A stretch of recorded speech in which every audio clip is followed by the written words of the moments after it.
Halo sahabat sekolah, salam semangat luar biasa. Berjumpa lagi dengan Kak Dimas di channel sekolah, channel belajar online.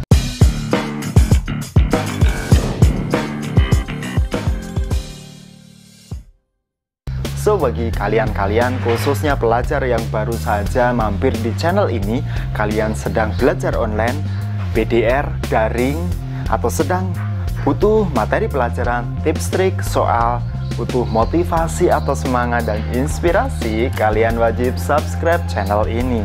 Dan jangan lupa kalian aktifkan tombol lonceng agar kalian senantiasa mendapatkan notifikasi terbaru dari setiap video yang diproduksi dan di-upload oleh channel sekolah. Oke sahabat sekolah, hari ini Kak Dimas akan sharing di kelas edukasi, yaitu materi pelajaran kelas 5 SD, tema 2, subtema 2, pembelajaran kedua.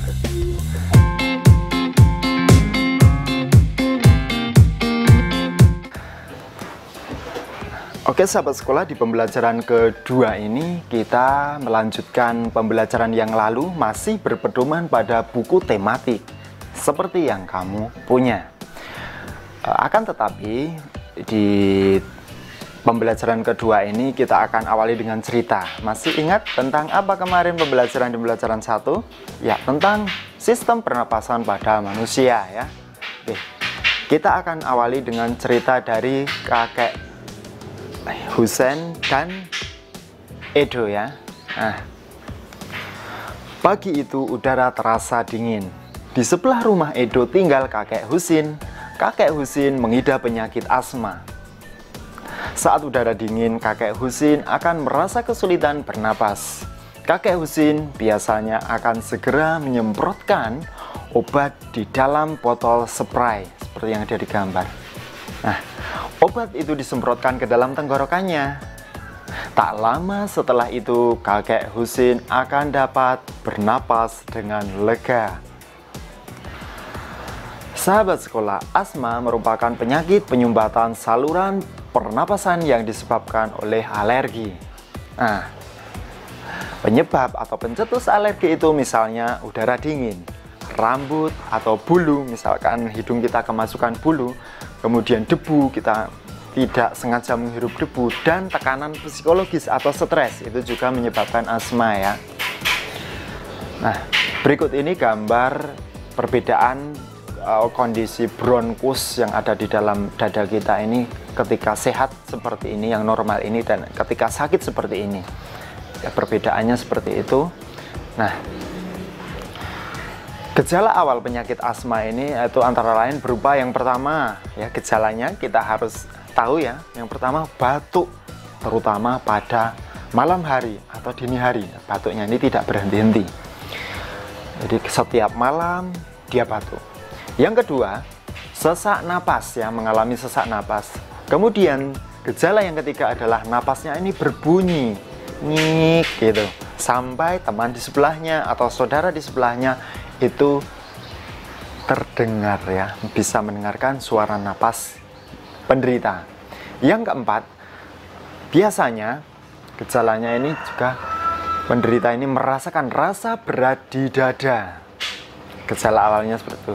Dan yang kelima, gejala kelima ini dahaknya sulit keluar ya, dahak sulit keluar.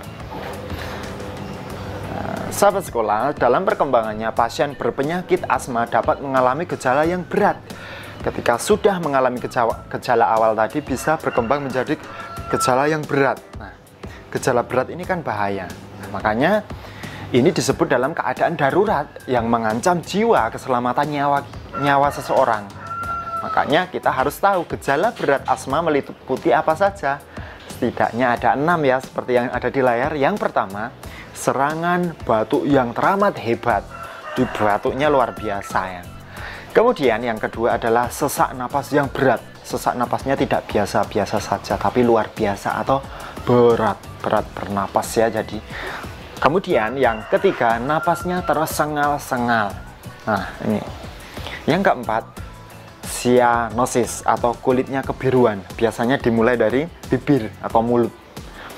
Yang kelima, sulit tidur. Kalaupun bisa tidur, posisinya biasanya dengan duduk ya, dengan duduk baru bisa tidur.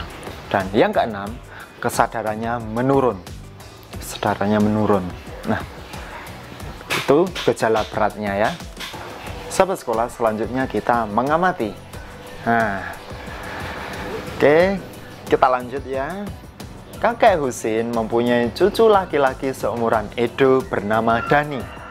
Edo dan Dani ini sering bermain bersama. Nah, siang itu mereka bermain menggunakan bola kecil. Setelah bermain, Dani mengajak Edo ke rumahnya. Di dalam rumah Dani, Edo melihat berbagai macam topeng. Kata Dani, topeng-topeng itu adalah properti tari. Nah, ternyata kakek Husin ini dahulu seorang penari. Banyak tarian ditarikan menggunakan properti. Salah satu jenis tari menggunakan properti adalah tari topeng. Nah, mungkin sahabat sekolah pernah melihatnya di televisi atau di channel YouTube yang lain. Sesuai namanya, penari dari topeng menggunakan topeng.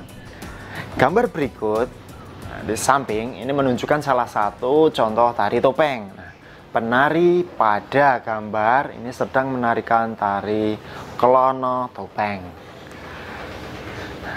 Sahabat sekolah, adakah tari lain yang menggunakan properti? Tentu ada ya, banyak ya. Perhatikan beberapa gambar berikut yang menunjukkan gerakan tari menggunakan properti. Silakan diamati gambarnya. Nah, sahabat sekolah, ada pertanyaan yang terakhir ini seperti biasanya tugasmu. Yang pertama adalah apa yang dimaksud properti tari? Pertanyaan kedua, benda apa yang dapat digunakan menjadi properti tari? Nah, Kak Dimas tunggu jawabannya di kolom komentar.